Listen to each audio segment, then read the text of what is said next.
China is the world's factory. It makes everything from cars to smartphones, machinery, and iron. This gives China the largest economy in the world in purchasing power parity terms, worth $40.7 trillion. In nominal terms, it's the second largest with a GDP of $19.2 trillion. But trouble is ahead for China. Its traditional growth engine of manufacturing isn't working anymore. Manufacturers are moving out, and China's exports are suffering. It leaves China scrambling to find alternatives to prevent stagnation or decline. And as you'll soon see in this video, it might not work out. This is a big problem for the CCP. Because as you may already know, no company is truly private in China. The CCP has their hands in every jar. That means when we buy Chinese-made products, we are basically giving money to the CCP that Xi Jinping then uses to bully the world. Now, I know that if you are watching this video, you are not someone who is happy with the CCP getting your hard-earned money, but it's happening, and it's not your fault. You see, on sites like Amazon, it's nearly impossible to find which product is from China, because Amazon doesn't want to disclose that kind of information. Now, I asked Amazon if there's any way they can add this feature, but I didn't get a reply. So, we created a solution to this problem ourselves. We made an extension, ShopSafe, that shows you exactly where any Amazon product is from, so you can now make an informed decision as to what to buy or what not to buy. Unfortunately, for right now, it only works on around 70% of products on the site, but we're working non-stop to make sure it works on everything soon. And on top of this, the extension is completely free, and there's no way for us to make any money from it. We don't want to make money from it. Our goal is just to get big enough that Amazon listens to us and adds this feature to their product pages. My thinking is that Amazon may not listen to me, but maybe they'll listen to all of us? So you can go and download the extension right now by using the link in the description or using this QR code that's on the screen. Use it, leave a review so more people find it, then hopefully Amazon sees this and adds a feature to their site, and we can all just delete the extension. First, let's back up a little bit and try to understand how China got so good at manufacturing. Not only because this story is so incredible, but because it also helps us explain why China today is very different from the China of 50 years ago in terms of manufacturing potential. Back in 1978, Deng Xiaoping rose to power as the paramount leader in China after decades of Mao Zedong. He initiated the reform and opening up policies, which transformed the entire country. At the time, China was a backwards country with not a lot of industry to speak of and not a lot of prosperity for its people. And really, that's an understatement. Because just 2 decades prior, millions of people starved to death during the Great Chinese Famine, owing to Mao's disastrous policies. Deng Xiaoping had the courage to look beyond old-school communism and Maoism, owing it to the fact that he was purged twice by Mao during the Cultural Revolution. He strongly believed that China should copy some of the West's ideas. This included free markets, international trade, and an entrepreneurial spirit. He couldn't call this capitalism, though, due to China's historical sensitivities. Instead, he called it a socialist market economy, and socialism with Chinese characteristics. To start, Deng Xiaoping pushed for a special economic zone along China's southeastern coast, where foreign businesses could invest and operate on a free market basis. Not long after, these special economic zones gave rise to some of the most successful manufacturing hubs in human history. Now, at the time, China had a pretty close relationship with the US and the West. In 1979, Deng Xiaoping made an unprecedented step to visit the US. And that's why we have a legendary photo of a Chinese communist leader at a Texas rodeo. He was also spending his time on more serious stuff, like touring US factories and meeting with American business leaders. He was doing the same with Japan, with 2 unprecedented visits to Tokyo in 1978 and 1979. He bridged a huge gap created by the Japanese invasion of China in the Second World War. It allowed China to connect with Japanese businessmen, whom were some of the most successful in the world at the time. Also, we should remember that this was happening right in the middle of the Cold War. China did not like the Soviet Union at this time, because of Soviet imperialism, ironic, and the threat on its northern border. The US, Japan, and Europe also didn't like the Soviets. That's why they were happy to support China with investments and trade as an anti-Soviet play. The support from other nations was crucial in making China the manufacturing hub of the world. The fact that China could become very powerful one day and start a new Cold War was not really on anybody's mind as of yet. What was on everyone's mind, however, was the kind of money you could make in China. Suddenly, this massive country opened up to world trade. And at the time, in 1980, China was by far the most populous country in the world, with nearly 1 billion people. The labor costs were barely anything for Western standards, with manufacturers paying a few cents per hour. And everyone knew that once China grew its economy, it would become one of the biggest sales markets in the world. That's why all the big players at the time, including most American businesses, moved in. At first, they did this slowly and cautiously, but after China joined the World Trade Organization in 2001, business went all in on outsourcing to China. And by businesses, I mean pretty much all the businesses that manufacture anything. In electronics and tech, China took over everything from making smartphones, laptops, PCs, televisions, washing machines, batteries, lighting, and so on. It also took over much of the clothing and apparel, shoes, and home textile industries. And even the most basic materials like steel, aluminum, and cement are mostly made in China nowadays. The same goes for chemicals, including plastics and pharmaceuticals. China is also moving into industrial machinery and tools, and they're the world's leading car manufacturer now. The effect was predictable, but also stunning. China's GDP went parabolic, going from $1.4 trillion at the time of joining the WTO to nearly $19 trillion now. On the world stage, China wasn't playing on the sidelines anymore. It became the chief rival to the US and a contender for a global superpower status. Former Secretary of State Anthony Blinken called China the biggest geopolitical test of the 21st century. Through the BRI investment project, China started to use its money from exports to gain influence all over the world. China is also using its resources to fund a massive military expansion that's threatening to disrupt the balance of power in Asia. If trends continue, China could very well become the world's most powerful country in just a couple of decades. But that's a big if, because in 2025, it's not all that rosy anymore for China. Manufacturing, which has been the backbone of its rise, is halting. Where China's manufacturing industry as a percent of GDP used to be at 32% in 2011, it's rapidly declining and down to 25% of GDP now. Growth in manufacturing has been stagnating ever since 2021 due to the effects of the pandemic and the trade war. And the downturn is far from over. But recently, growth in factory output has hit an 8-month low. But the worst thing of all is that the Chinese economy is in a very big bubble. The Chinese economy and manufacturing sector is kept alive by an increasing amount of debt. We're talking about trillions of dollars. This debt situation is turning into a major problem. And once it breaks down, we could see a collapse of Chinese manufacturing dominance.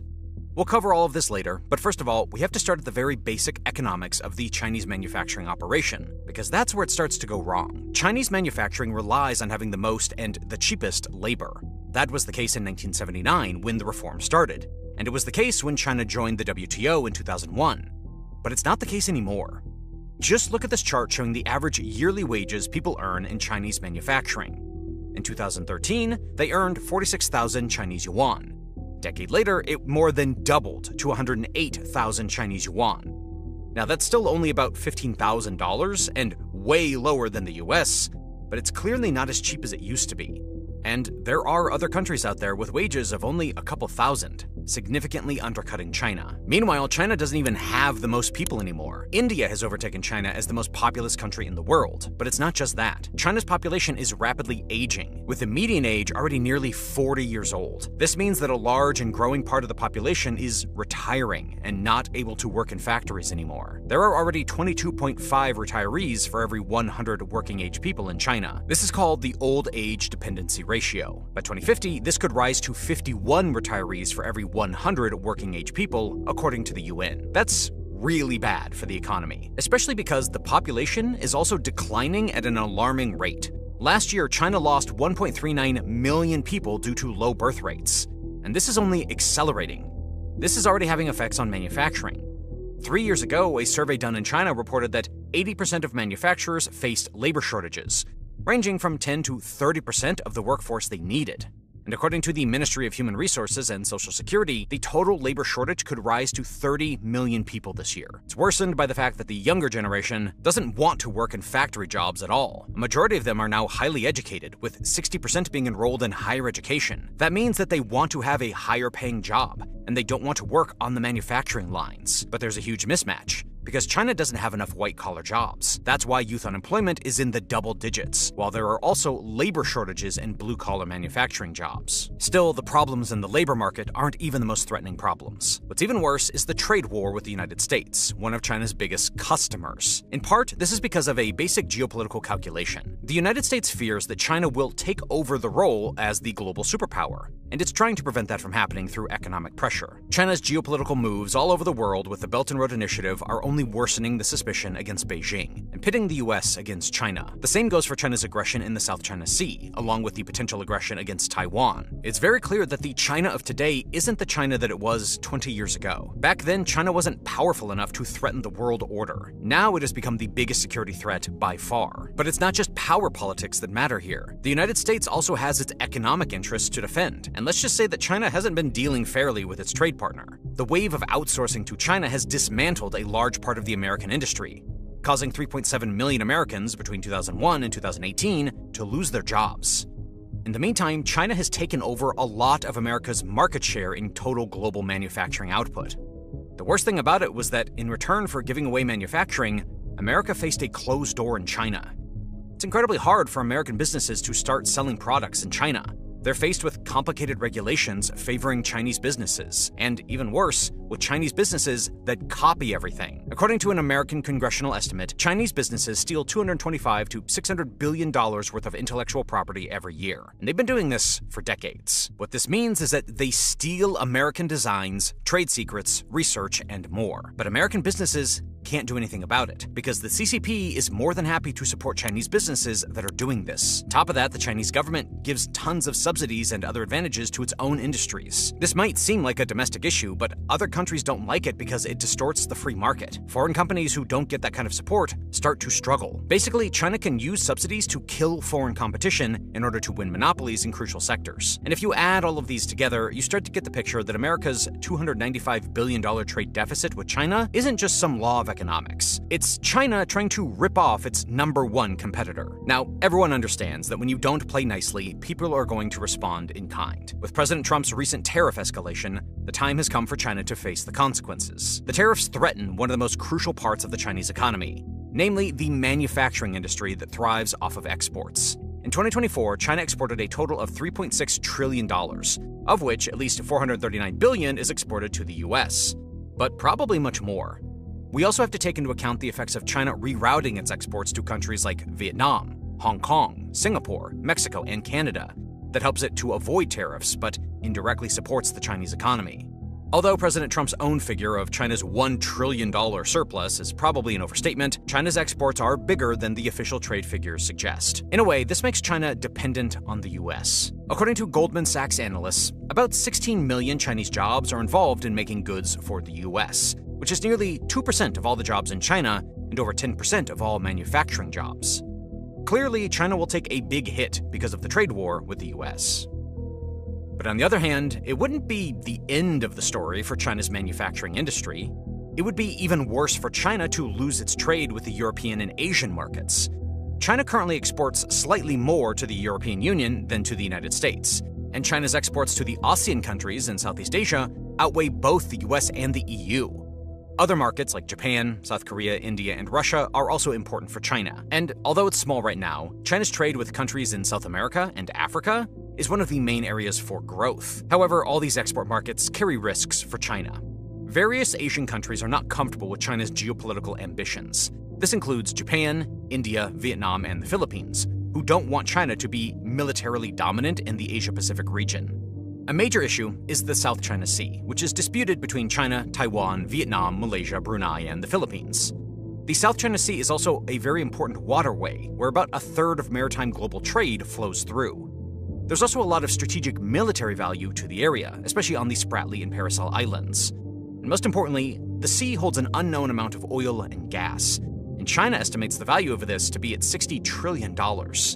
If true, this would be enough to fuel the Chinese economy for decades. But obviously, the other nations in the area aren't going to accept it when China tries to take their resources. They're also not going to accept China's military dominance, which would be a huge security threat to the region. So, in a time of geopolitical turmoil, China could lose its access to these vital Asian markets. Meanwhile, all of China's trade partners, not just the US, have their own economic interests. They want to grow their own economies, create jobs, and not be in a constant trade deficit with China. And yes, a trade deficit doesn't say everything. Most economists agree that trade deficits are not inherently bad, especially for developed economies. But for a country like India, Vietnam, or Indonesia, it's not great. They have lower wages than China, so ideally they should be doing the manufacturing, selling their products abroad and growing their economies from it, not the other way around. Obviously, China doesn't want other countries to get a piece of the pie. And they've long been trying to stay ahead of their competitors. But that time might be over. China's manufacturing position internationally is declining, and the shift out of China has begun. It's mainly happening in the low value-added categories like textiles, apparel, and assembly that rely heavily on labor.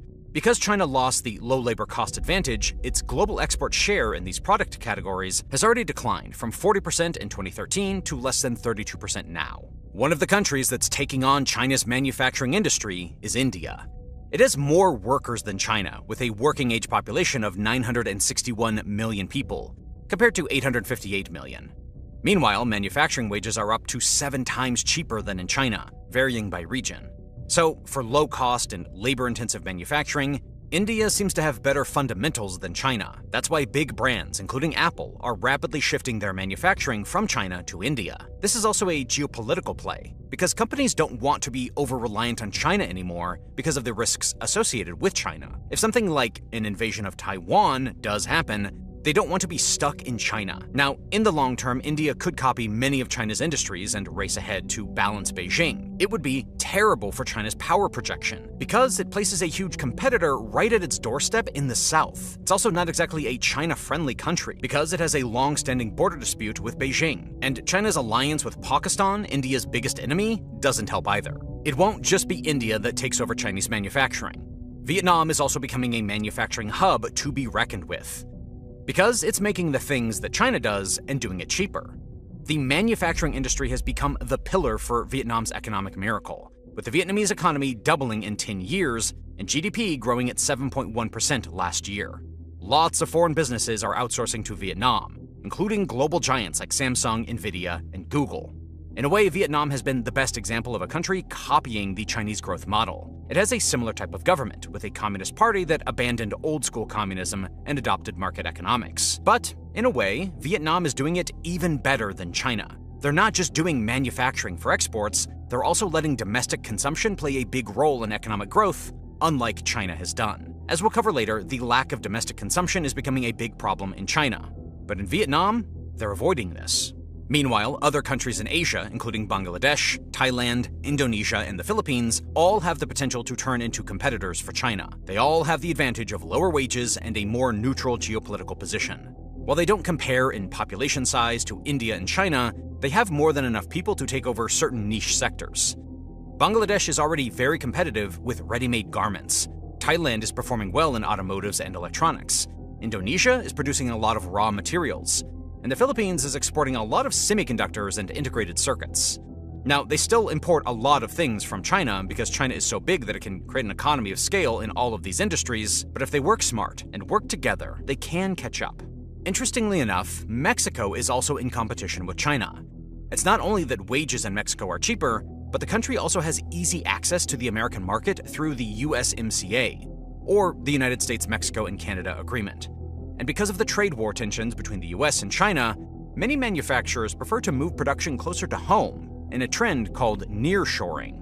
This includes the world's biggest auto manufacturers like Ford, General Motors, Toyota, BMW, and many more, but also Procter & Gamble, Caterpillar, and Honeywell. And Mexican manufacturing could take over even more global market share because it's favored by the world's largest economy. In short, there's lots of problems for China's manufacturing industry, ranging from the labor market, trade wars, and tough competition. But if you look at the figures, China's economy is still growing, at a rate of 5% last year to be exact. So the problems can't be that bad, right? Well, it's a little bit more complicated than that. You see, China could have already entered a manufacturing crisis, but it's that the CCP is doing everything to hide it. To understand this, we have to look at China's government deficit. Basically, the Chinese government is using debt to spend more than it's getting through taxes, providing a lifeline to industries, including manufacturing. This debt spending is done on multiple levels, by the central government in Beijing, but mostly by local governments in order to support their local economies. In 2024, the total government deficit hit 6.5% according to the Fitch credit rating agency. Rhodium Group puts it at 7.7%.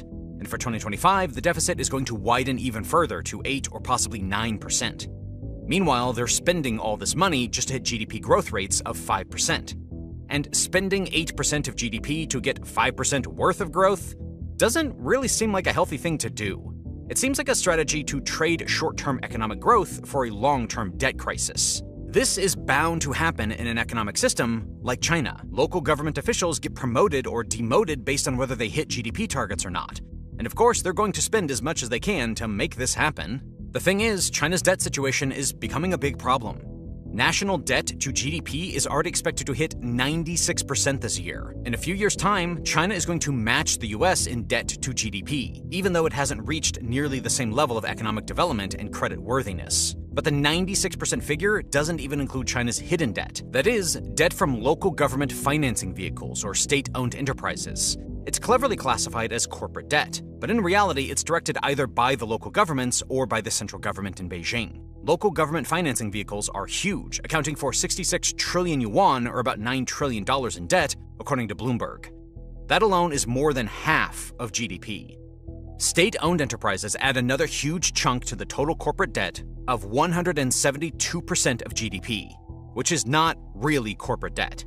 Now, if you add all of China's non-financial debt together, so the debt of the households, companies, and the government, you get a debt of 312% of GDP. That kind of leverage is raising serious alarm bells. It means that China can't keep on using the money printer to solve its problems. But without the stimulus worth 8 to 9% of GDP, China's economy will definitely start to stagnate or decline, especially the manufacturing industry that is receiving a lot of subsidies and government support. This leaves China scrambling to find an alternative for economic growth. And that alternative is simple. It's called domestic consumption. Companies need to make goods and services to sell to the Chinese market, and Chinese households need to buy more of those products and services. Because when Chinese households start spending like American households do, its vast population could help to create the biggest market in the world. There's no doubt about that, but it's not going to happen so quickly. You see, the Chinese economic model has its flaws, and one of those flaws is that it neglected consumption for decades. It was all about investment and production, with the CCP setting targets for local governments who needed to build factories, infrastructure, real estate, and increase exports.